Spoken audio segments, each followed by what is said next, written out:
For 14 straight years, a man shows up with broken fingers and a spine that aches every morning, 2,130 games, never one missed. They called Lou Gehrig the Iron Horse. He wasn't the most gifted Yankee alive. He just refused, ever, not to show up. Yeah, and that exact image of Gehrig, just grinding it out day after day, it brings us right to the heart of this massive societal misunderstanding we have. Right. Because we look at a life like Gehrig's, or really anyone who holds themselves to a relentlessly strict standard, and we immediately classify it as a cage. We think, oh man, that looks miserable. Like it's just pure punishment. Exactly. We view discipline as this form of self-inflicted deprivation. Like these people are somehow missing out on the actual joy of life. But the underlying reality completely flips that script. Self-discipline isn't a cage at all. No, it's not. Self-discipline is freedom. It's the undisciplined person who is completely owned. I mean, they're a literal slave to their own appetites, their shifting moods, the snooze button on their alarm clock, the endless scroll on their phone. Oh man, the endless scroll. We all know that feeling. Right. It's only the disciplined person who actually owns themselves. Because by building the cage yourself, you are the one holding the key. Yes. Like if you don't construct your own parameters, your biology, your unexamined impulses, the whole external world, they will simply build a cage for you. They'll do it for you, and you won't even realize you're trapped. Exactly. I mean, think about your own mornings. When the alarm goes off in the pitch dark and it's freezing outside, who is actually in charge? That's the real test. Is it the conscious version of you that set the alarm the night before because you have, like, actual goals you want to hit? Or is it the warm blankets? Usually the blankets. Right. But that daily choice, that momentary, completely private struggle, it physically builds the future we walk into.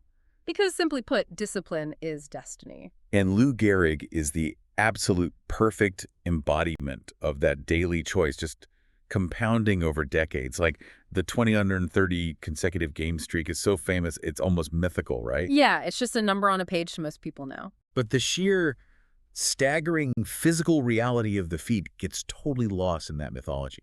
I mean, back in the 1920s and 30s, the regular season was 152 games. Gehrig played from April to October for 17 years, almost entirely without a single day of rest. Which is insane. Performing at the absolute highest level of professional sports. And keep in mind, this wasn't modern baseball. Right. No chartered jets. No chartered jets, no hyperbaric chambers, no sports scientists monitoring his, player load. They were traveling hundreds of thousands of miles on hot, rattling trains. Bumping around on terrible buses. Exactly.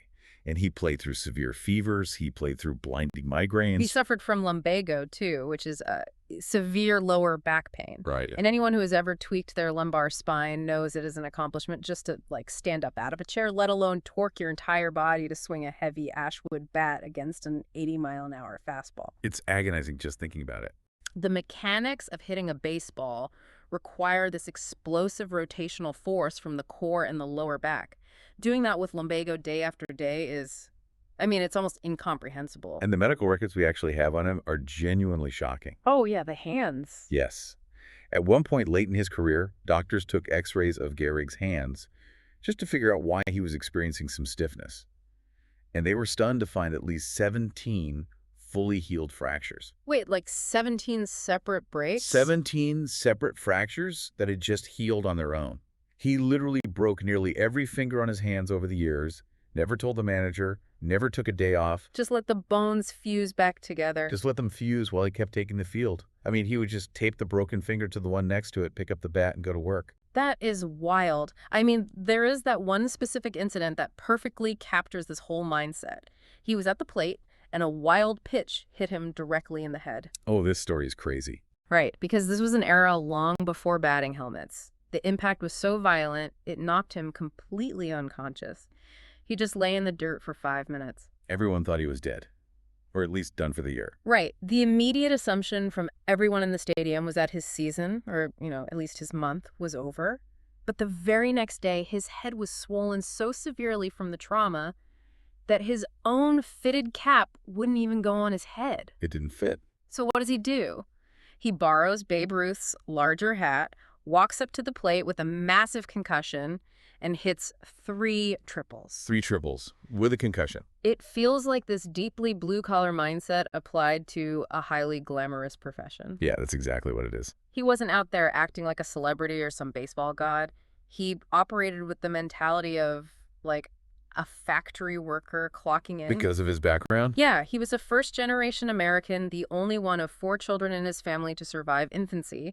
He grew up in genuine poverty, like wearing khaki pants in brutal New York winters without a coat because his family simply couldn't afford one. He learned at a cellular level that dependability was completely non-negotiable. You do the job. You do the job. And Gehrig's own framing of his life gives us this great window into the psychology of this. He once famously remarked, I am a slave to baseball. Which sounds intense. Right? Out of context, a modern listener hears that and thinks, wow, that sounds tragic or oppressive. But the crucial distinction here is that he was a willing slave. He chose it. He intentionally chose his master.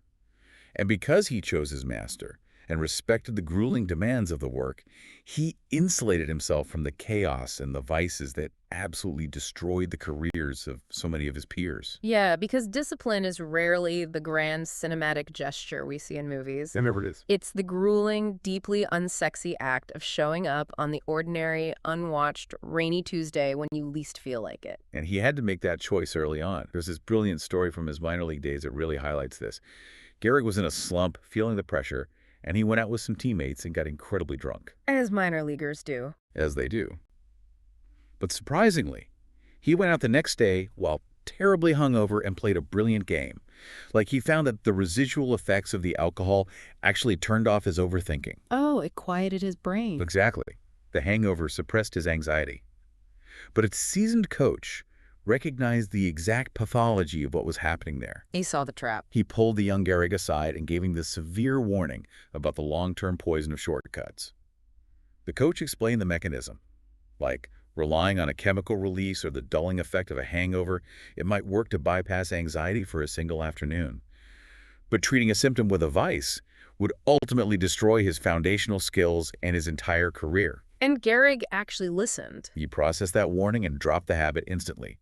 He made a conscious, disciplined choice to prioritize his deep, long-term ambition of being a great ball player over the momentary relief of a shortcut. Because he recognized that the hangover cure was a trap. It's false freedom. Totally false.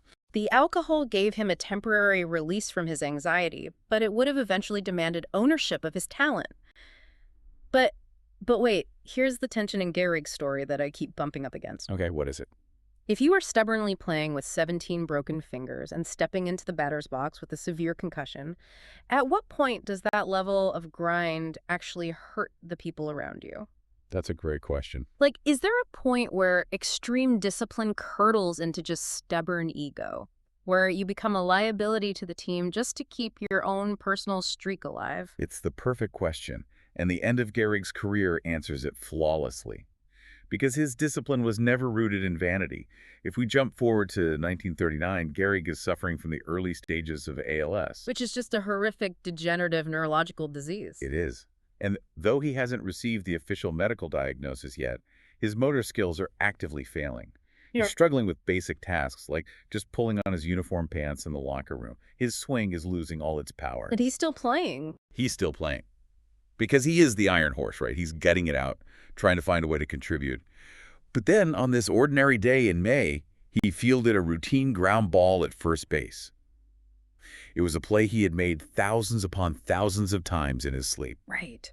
When he finally recorded the out, his teammates celebrated the play with this massive, overwhelming enthusiasm, treating it like he had just hit a walk-off home run in the World Series. Oh, man, they were cheering out of pity. Exactly. That is the ultimate insult to a fierce competitor. And in that exact moment, the illusion shattered for him.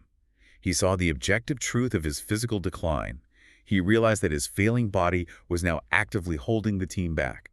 And he didn't wait to be called into the manager's office. He didn't make them fire him. No, he didn't force the team to have that uncomfortable conversation. He walked straight up to his manager, Joe McCarthy, and just said, I guess the time has come. Put Babe Dahlgren in. His ultimate master was always the team, not his legendary streak, and certainly not his pride.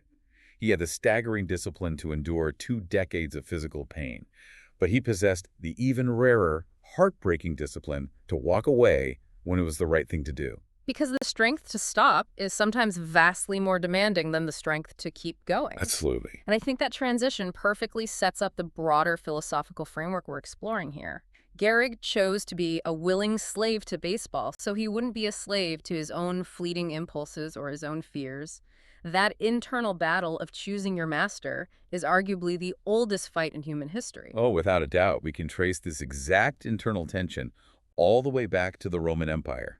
We see it playing out in the mind of the most powerful man on the planet at the time. Marcus Aurelius. Marcus Aurelius. This was an emperor with absolute unchecked power. He possessed infinite wealth. He commanded armies. He could do literally whatever he wanted. He had the ability to have literally anyone else do his work, fight his battles, or manage his empire for him. Yet through his private journal, which we now know as Meditations, we have direct access to his internal monologue. We can read his personal, unguarded thoughts as he tries to drag himself out of a warm bed before dawn. I have to say, it is incredibly comforting to know that the Emperor of Rome struggled with the exact same thing I do on a Tuesday morning in November. It's so relatable. He's literally arguing with himself under the covers. He writes down his own rationalizations like, is this what I was created for? To huddle under the blankets and stay warm? And he aggressively challenges his own lethargy. He directs his mind to observe the natural world around him. He tells himself to look at the plants, the birds, the ants, the spiders, the bees. Just nature doing its thing. Right, all going about their individual task, putting the world in order, doing exactly what they were designed by nature to do. And then he turns the question on himself and asks, and you're not willing to do your job as a human being? Yeah. The core insight Marcus is wrestling with is that the person who cannot say no to the immediate comfort of a warm bed isn't actually free. They are owned by the bed. Wow, yeah. The person who cannot resist looking at their phone the second it buzzes is owned by a piece of glass and silicon. The person who cannot control their temper is owned by whoever provoked them. True, unassailable autonomy only arrives when you establish yourself as your own master. Right, so Marcus was fighting the biological pull of warmth and rest, but what happens when your biology is actively, aggressively fighting you back? Like a chemical dependency. Exactly, when it's not just comfort, but a deeply ingrained addiction. Look at Dwight D. Eisenhower. Oh, this is a phenomenal example. The man had a 38-year, 4-pack-a-day smoking habit. He was deeply chemically addicted to nicotine. Then he gets appointed Supreme Commander of the Allied Forces in World War II. Just a little bit of pressure. Just a tiny bit. He is suddenly thrust into a position where he is commanding an army of 3 million men, coordinating a global war effort, and making decisions that will literally dictate the fate of the free world. Yeah. And faced with that monumental responsibility, he gives himself a direct, unequivocal order to quit smoking. Cold turkey. And the psychology of how he executed that is so fascinating. He told his aide, the only way to stop is to stop.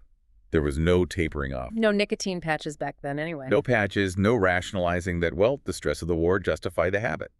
He just stopped. The mechanism at play here is this profound shift in identity. He recognized that a man tasked with commanding the free world cannot allow himself to be commanded by a cylinder of dried leaves. It just highlights the ultimate paradox of this entire concept.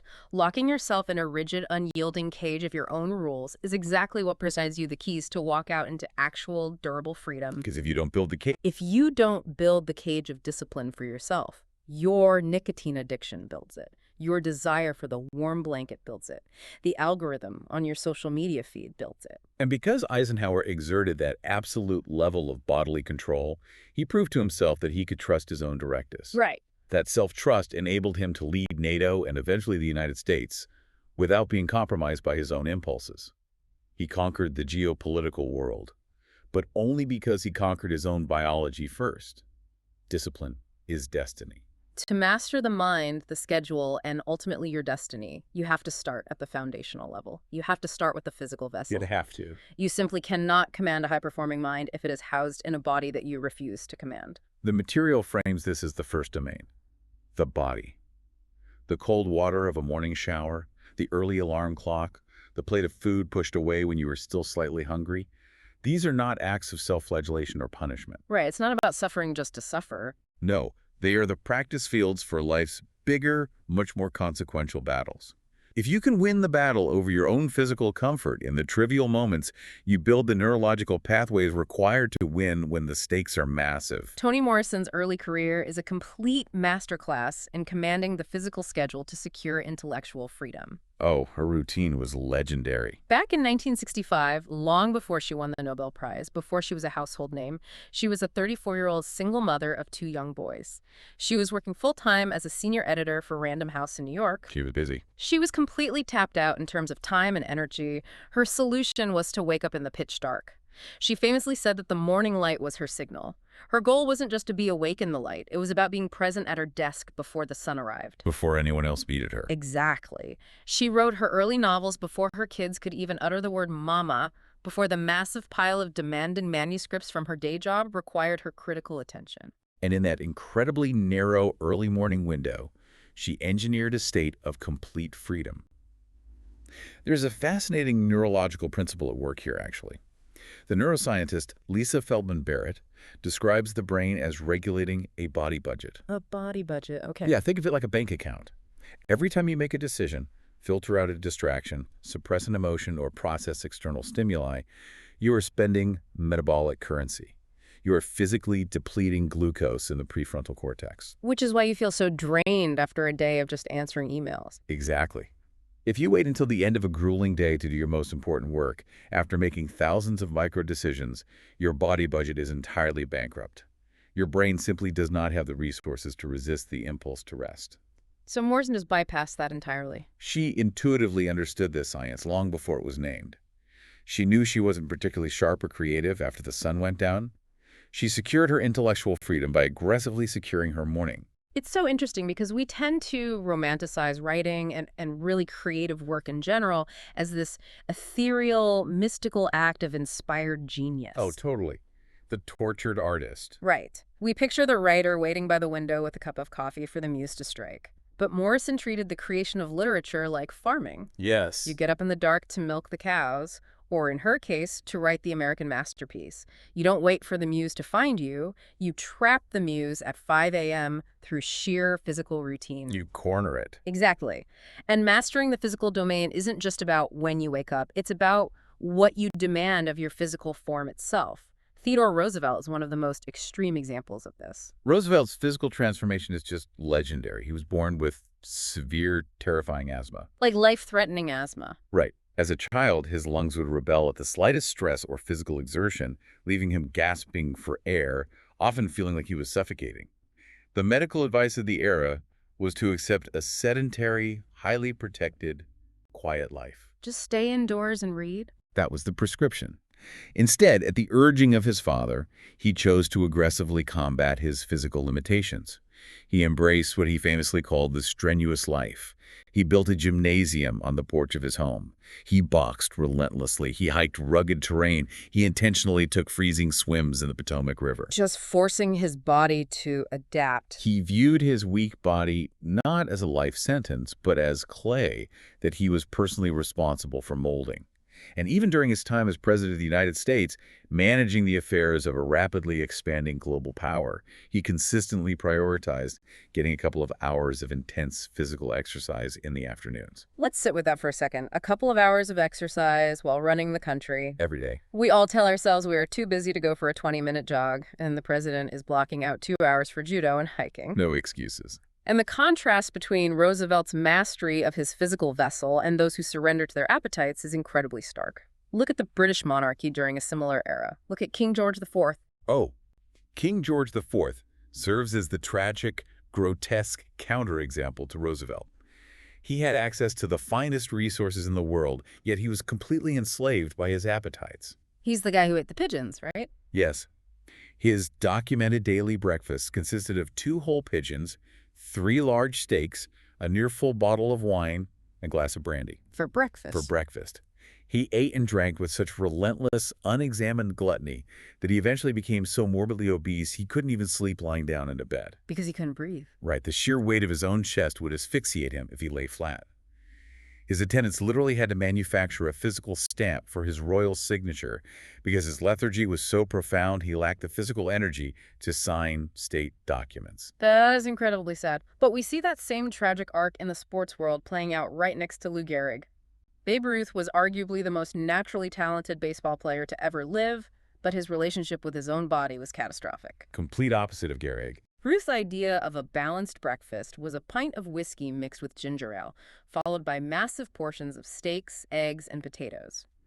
There is a famous incident where he ate so many hot dogs and drank so many sodas in a single afternoon between games that he suffered severe intestinal distress and had to be rushed to the hospital. Yeah, the press famously dubbed it the Bellyac herd round the world.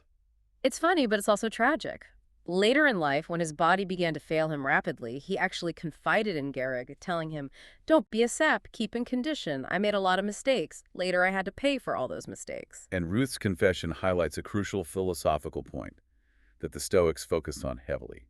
We have this massive misconception that self-discipline is a puritanical rejection of pleasure. That it's just about being a monk. Right? We think discipline is about making yourself miserable, but the reality is the exact opposite. Self-discipline is actually the only reliable mechanism to sustain pleasure over a lifetime. Wow, yeah. Babe Ruth's unbridled excess didn't bring him lasting joy. It cut his historical greatness short and brought him years of physical misery and premature decline. King George's gluttony didn't make him a happy king. It led to humiliation and an agonizing early grave. But Theodore Roosevelt's grueling, difficult physical routines gave him a vibrant, deeply satisfying, and highly effective life. Because he could actually use his body. Exactly. The ancient Stoic philosopher Musonius Rufus taught his students to intentionally expose themselves to cold, to hunger, and to sleep on hard beds. The purpose wasn't to suffer for the sake of suffering. The purpose was to train the body so that it becomes strengthened, resilient, and ready to execute any task the mind demands of it without complaining. But mastering the physical vessel, getting up early, controlling our appetites, training the body to endure discomfort, that is only the foundation. It's just step one. Because once you establish command over your physical form, you face a much more complex challenge. You have to control your psychological and emotional reactions to an unpredictable, often hostile outside world. Yes. The physical discipline must scale up into the inner domain, the temperament. Enduring a freezing shower is one thing. Maintaining total emotional equilibrium when the world is literally screaming at you is entirely different. Totally different skill set. And there's perhaps no better modern embodiment of this emotional mastery than Queen Elizabeth II. She reigned for 7 decades with a deeply internalized core philosophy of never complaining, never explaining. Which sounds simple, but when you actually look at the historical record of what she endured physically and emotionally in public, it is mind-bending. Oh, her poise was unreal. In 1964, she visited Quebec during a period of intense political unrest. She calmly and serenely walked through a violent, screaming anti-monarchy riot. The crowds were furious, screaming at her, yet she moved with absolute placidity. Unbothered. Completely unbothered. Then in 1981, she was riding a horse during the Trooping the Color parade. A man rushed from the crowd, pointed a gun directly at her, and fired 6 shots. Yes, point blank. Point blank. Now, they turned out to be blanks, but in the moment, it sounded and looked exactly like an assassination.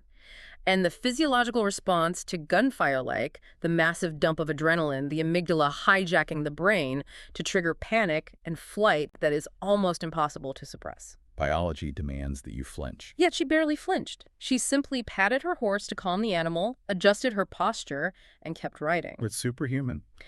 And then in 1982, she woke up in the sanctity of her own private bedroom to find a deranged intruder standing there, bleeding profusely from a broken window. Can you even imagine waking up to that? I would lose my mind. But she doesn't scream. She doesn't dive under bed in a panic. She assesses the situation and politely entertains the man in calm conversation for 10 minutes until security finally arrives. And the physical manifestation of her temperament is fascinating.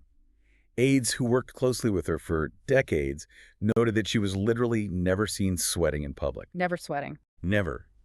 Her biology didn't process heat well, and the heavy ceremonial clothing was sweltering.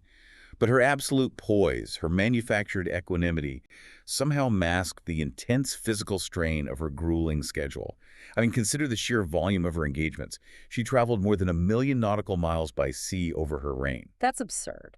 She personally met and conversed with over 4 million people. And in decades of relentless public appearances, under the constant glare of cameras waiting for a slip-up, she was only ever seen falling asleep exactly once at an incredibly dry lecture about magnets in 2004. Magnets. Well, you can't blame her for that one. Fair enough. But in our current digital ecosystem, the ultimate currency is the instant reaction. Right. We are incentivized to post our unfiltered emotional responses to every perceived slight, every political development, every piece of pop culture. We value venting. It's all about expressing your truth instantly. Right. But her superpower was the exact opposite: restraint. She wielded silence like a highly calibrated weapon. We often think the ultimate flex is having the microphone and shouting the loudest. But the Queen's life proves that the ultimate flex is possessing the power to speak, knowing everyone is desperate to hear what you have to say, and consciously choosing to hold your fire. Because the hardest repetition you will ever do in the gym of life is the sentence you actively choose not to say. Oh, that's good. It's true. Every single day, the Queen received highly classified dispatches in her red box.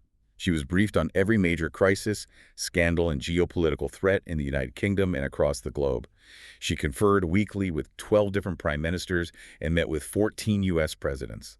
She possessed more confidential information than almost anyone on Earth. She knew all the secrets. All of them. Yet she maintained the profound, unyielding discipline to never overtly act on her personal impulses, to never leak her private political opinions to the press. Her immense power was rooted in her quietness. Within the palace, they refer to this as the better not philosophy. Better not. I love that. Better not overstep your constitutional role, better not rush to judgment, better not speak in anger. That kind of ironclad emotional restraint is the dividing line between individuals who are merely talented and those who become truly historic. Because raw talent, frankly, is quite common. We see talented people flame out constantly. Every day. But this level of internal discipline is vanishingly rare. It is. And it leads to the classic tragedy of human history. The brilliant prodigy who squanders their immense gift while the steady, unspectacular, highly disciplined person slowly laps the genius over the course of a lifetime. The tortoise and the hare, basically. Exactly. If we examine the great conquerors of history, men who reshaped the map of the world, we consistently see an abundance of talent paired with a fatal lack of temperament. Napoleon Bonaparte is the quintessential example of this exact failure. And ironically, he understood the danger when he was young. As a youth, he wrote an essay where he explicitly diagnosed ambition as a violent and unthinking fever that ceases only when life ceases. He recognized the pathology of the conqueror perfectly. He diagnosed the disease perfectly and then succumbed to it completely. Yeah. Years later, when he was emperor, his incredibly shrewd foreign minister, Talleyrand, dug up that exact youthful essay. Talleyrand handed it to Napoleon, essentially holding up a mirror to his relentless, exhausting campaigns across Europe, warning him that his ambition was becoming a fever.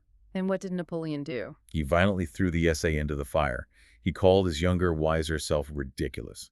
And then, unable to temper his need for conquest, he marched his army into the freezing catastrophe of Russia, destroyed a generation of young European men, and ultimately died alone in exile on a barren rock in the middle of the Atlantic Ocean. It's crazy, and we see the exact same pathology in Alexander the Great. Here is a man who conquered the known world, and yet history records him weeping openly because he had no more worlds left to conquer. It wasn't enough. The Roman poet Juvenal observed that the entire globe wasn't big enough to satisfy Alexander's ego, but in the end, a standard-sized wooden coffin was perfectly sufficient. That is a brutal observation. But it's so true. We put ambition on magazine covers. We celebrate the hustle. We tell people to conquer their industries. But when you look closely at Alexander and Napoleon, their ambition sounds indistinguishable from a chemical dependency. Alexander wasn't a god. He was an addict desperately looking for his next fix of geography. And the Stoic philosopher Seneca analyzed this exact dynamic 2,000 years ago. He warned that while a brilliant general might command massive armies, it is the ambition that commands the general. The ambition is in charge. Exactly. If we unpack how unchecked ambition functions neurologically, it operates precisely like a dopamine addiction.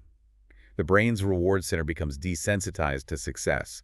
The territory you conquer today provides a brief hit of dopamine, but tomorrow, that same territory feels inadequate. You need a bigger dose. You need a bigger conquest just to achieve the same feeling. People like Alexander and Napoleon were completely enslaved by their own expanding appetites. They could conquer millions of enemy soldiers, but they lacked the basic emotional tools to conquer their own desires. They were immensely powerful on the battlefield, but fundamentally powerless in their own minds because they lacked the freedom to simply abstain. Right. Contrast their fiery, destructive brilliance with the approach of an innovator like Thomas Edison. Oh, Edison is such a great counterpoint. Edison is fascinating because he flat out rejected the mythology of the lone genius. He openly admitted he wasn't the smartest man in the room. He didn't rely on sudden lightning bolt flashes of divine inspiration. He said that the genius is simply the person who hangs around the laboratory day and night, meticulously running thousands of failed experiments, so that when the lucky breakthrough inevitably happens, they are physically in the room to catch it. Just clocking in. He didn't rely on brilliance. He relied on the discipline of clocking in. Edison's massive historical impact was rooted in the compounding power of consistency. It's the highly underrated, decidedly unglamorous power of simply putting your physical body in the chair and doing the work day after day, without requiring the emotional high of an immediate victory. It strikes me, though, that there's a terrifying flip side to this. How so? Well, we've praised the grind. We've praised the relentless discipline of Edison and Gehrig. But if I am so rigidly disciplined that I force myself to work 16 hours a day, ignore my health, and grind until my relationships fall apart, I'm not truly free anymore. My routine is taken over. Can discipline itself become a disease? You have just identified the sharp edge of the blade. The material issues a severe warning about discipline's dark twin. Discipline, when pushed to absolute excess without the counterbalance of wisdom, metastasizes into toxic perfectionism and relentless self-punishment. The trait that originally liberated you becomes the very thing that destroys you. Exactly. The servant becomes the tyrant. If you literally cannot stop working, you don't actually possess discipline. Your routine possesses you. You are no longer driving the train. You are just a terrified passenger trapped on the Productivity Express, unable to find the brake pedal. And if you lack the ability to rest, you are not a disciplined person. You are just as out of control, just as enslaved as the laziest person sitting on the couch. You are being driven by a psychological compulsion, not by conscious, rational choice. It's just a different kind of addiction. Right. The great German writer, Goethe, issued a profound warning about this state of mind. He wrote, "Absolute activity of whatever kind ultimately leads to bankruptcy. You bankrupt your physical body, you bankrupt your emotional reserves, and you bankrupt your joy." We see the modern application of Goethe's warning in the concept of load management in professional sports. Look at Greg Popovich, the legendary coach of the San Antonio Spurs. Oh, he completely changed the game with this. He completely revolutionized the NBA by aggressively resting his aging star players during the grueling regular season. He would routinely bench his best guys, often facing massive public backlash from angry fans who bought tickets and enduring heavy financial fines from the league office. Which took a ton of conviction. But Popovich understood the math of human biology. He knew that physical burnout and catastrophic injuries are vastly more expensive to a franchise's ultimate goals than taking a night off in February. Sometimes the significantly harder choice, the choice that requires vastly more emotional restraint and discipline, is the choice to sit down and rest. And we can even circle back to Lou Gehrig to see this principle in action. The ultimate iron horse, the man who played 2,130 games with broken bones, is also the ultimate example of load management. Because he benched himself. As we discussed, he benched himself in 1939. His discipline wasn't blindly tethered to the streak. His discipline included the profound, heartbreaking restraint required to walk away when he knew his failing body was becoming a detriment to the people around him. He didn't allow the mythological streak to become his tyrant. He managed his own load, even when it meant accepting the end of his identity as a baseball player. Finding that exact balance point feels incredibly precarious, though. How do we navigate the space between being the iron horse who pushes through the pain and knowing when to sit on the bench before we snap? Leaning too far toward indulgence makes us King George IV, but leaning too far toward discipline makes us a brittle, exhausted shell. To navigate that tension, the material points us back to the ancient philosophical concept of the golden mean. Aristotle argued that virtue isn't simply a state of being, it is a practical craft. Like woodworking or something? Right, it is something you practice and refine, much like building a house or learning to play the harp. But the absolute key to mastering the craft of a virtuous life is temperance. It is the ability to consistently find the middle path between two extreme poles. The ancients used the metaphor of the charioteer to explain this, and the mechanics of that metaphor are perfect. If you are racing a chariot, you don't just whip the horses continuously to go as fast as physically possible. No, you'd crash immediately. Right. The horses will sprint blindly, you will lose control of the steering, and you will violently crash the chariot around the very first hairpin turn. To win a long race, you have to actively manage the team of animals. You balance the light touch and the heavy touch on the reins. You pace the horses, conserving their energy, saving that explosive burst of speed for the final stretch when it actually dictates the outcome of the race. It is about learning to temper your own strictness. Emperor Antoninus Pius, who was the adoptive father of Marcus Aurelius and deeply influenced the boy who would become the philosopher king, lived by a specific guiding principle: unrestrained moderation. Unrestrained moderation? That sounds like an oxymoron. It does, but it's brilliant. You must be aggressively committed to balance. You have to learn how to be a good friend to yourself. There's a beautiful, deeply humanizing story from antiquity about the Stoic philosopher Cleanthes. He was walking through the busy streets of Athens one day, and he observed a man walking alone, viciously berating himself out loud over some perceived personal failure. We've all been that guy. We really have. But Cleanthes stopped the man, looked him in the eye, and gently reminded him, "Remember, you're not talking to a bad man." Wow, that reframes the internal monologue completely, because if you whip the horses until they snap, the race is over. If you demand absolute perfection from yourself and punish every misstep with internal abuse, you will eventually break your own spirit. If you want to go the distance in life, you have to pace the horses. A balanced, temperate ruler survives and thrives over decades. A brittle, uncompromising ascetic tortures himself and eventually snaps under the weight of his own unrealistic rules. Discipline is destiny, but only if you actually survive the ride. We discipline ourselves to build ourselves up, not to tear ourselves down. That is exactly what a good friend does. We hold the high standard, we demand the effort, but we also allow for the biological and psychological fact that we are flawed human beings navigating a difficult world. I want to pause here, though, and sit in a very real, uncomfortable tension that we need to acknowledge. Let's do it. It's easy for us to sit here and talk about the Emperor of Rome and the Golden Mean, but let's be ruthlessly honest about how this concept lands in the modern world. Is this whole just pace yourself and be disciplined ideology actually just a luxury for the rich? It's a fair criticism. Because to a lot of people, telling someone who is struggling to just be more disciplined sounds incredibly privileged, thin, and remarkably like toxic, tone-deaf, grind culture moralizing. Absolutely. It is super easy to wake up at 4 a.m., take a plunge in your custom ice bath, and write in your gratitude journal when you have a live-in nanny, a personal chef preparing your organic meals, and a trust fund insulating you from consequence. But what about a single parent who is working 3 different minimum wage shifts just to keep the electricity on? Telling that exhausted parent to do more, want less, reads like a slap in the face. Their body budget isn't depleted because they lack stoic character. Their budget is massively overdrawn by a brutal, unforgiving society. That is a deeply valid, essential critique of the entire self-improvement space. And to its credit, the text itself wrestles openly with this exact tension. It fully acknowledges that willpower is a strictly depletable biological resource. Yeah. We discussed Lisa Feldman Barrett's body budget earlier.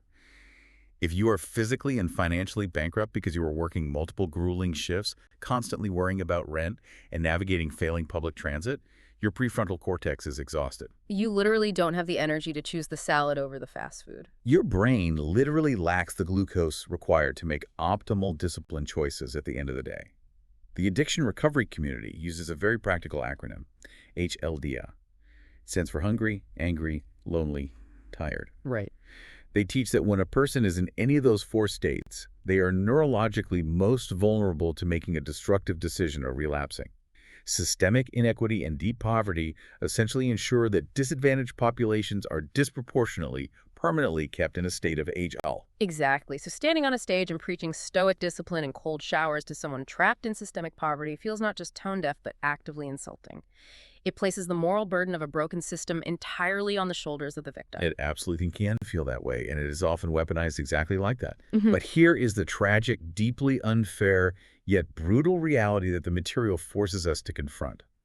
Systemic inequity means that those who start with a disadvantage actually have significantly less margin for error than the privileged. Which is incredibly unfair. It is. The rich kid who lacks discipline, who parties too much and crashes his car, gets bailed out by his parents' wealth, goes to a nice rehab facility, and gets a job at his uncle's firm. He survives his lack of discipline.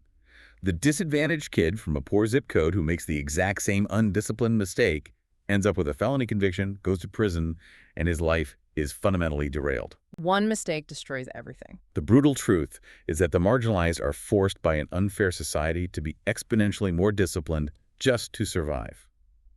Discipline is not a magical cure-all for systemic inequality. It will not instantly fix a broken, rigged system.